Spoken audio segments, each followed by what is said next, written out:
How's it going, guys? My name is Mr. Boss for the win, and in this video I'm going to be talking about the Xbox One. I know, please save your dislikes, but I already know they're going to be on this video.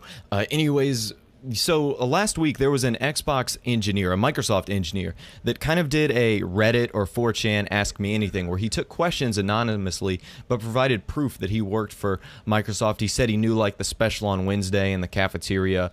They do like a double fruit punch. Anyways, it's just proof that he works there. So he did an AMA. Someone kind of captured all his responses to some of the various things that Microsoft was getting really pounded about. So this is his response. Please try to respect it. Like I said, I know there's going to be dislikes on this video. It's the cool thing to hate on the Xbox One right now, just like it was kind of the cool thing to kind of go ha-ha at the PS3 when it had its issues in the beginning.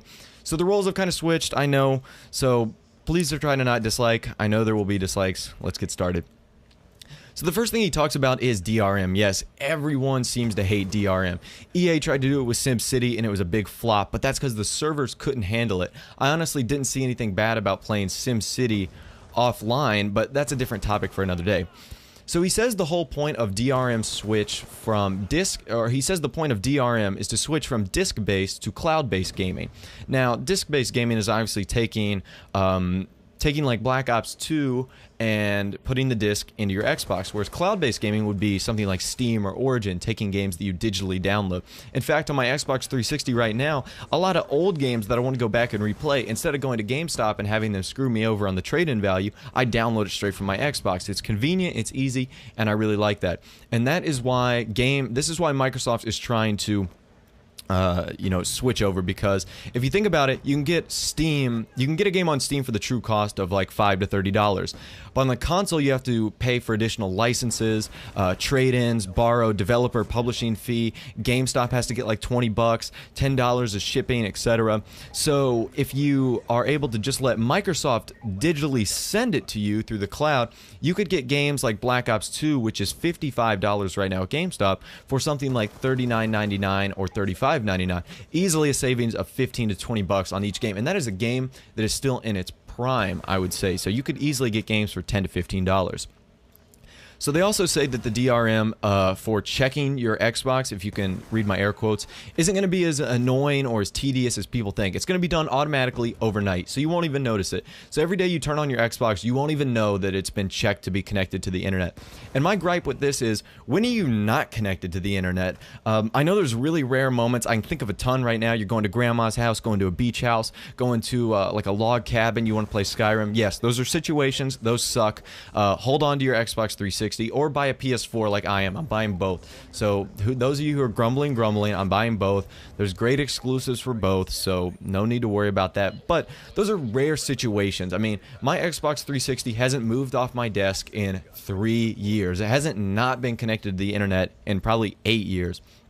So very rare times where it's not connected to the internet, and I think that is pretty cool as well. So a few more things he mentions, talking about the Kinect system always listening to you and always watching you. Now, he clearly says that this can be turned off. There's no requirement that the Kinect sensor has to be on, but it does have to be plugged in for the console to work. So everything can be turned off from settings, just like I thought. The great example he uses, think of it as airplane mode for your iPhone. You can't unplug the cellular radio, but you can turn it off. So it's unable to listen, it doesn't look for you, etc. Not that they would be doing that anyways. Everyone's uptight about the NSA, which is horrible, but another topic.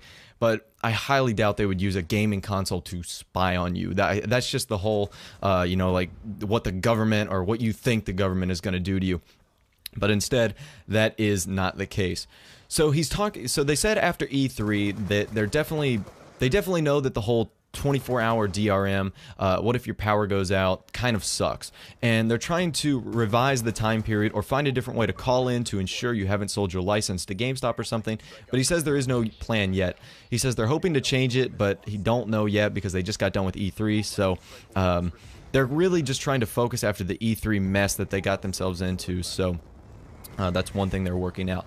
Now, there was also a rumor that the Xbox One was going to be charging a fee to play games at a friend's house, and his response was, what fee? There is no fee to play your games at a friend's house, never has, never will. Even Xbox 360 digital downloads couldn't do that.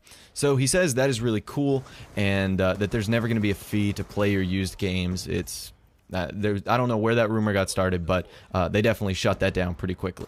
So the last thing he really mentions is talking about how this DRM will allow cloud capabilities to be better than ever on the Xbox One for multiplayer. He says they're going to have 300,000 servers, which means they won't require third-party servers like EA, Activision. So every multiplayer game, he says, will have dedicated servers, simply put, for their multiplayer, and he says that's huge. So anyways, guys, my name is Mr. Boss with the Win. Thanks for watching this video.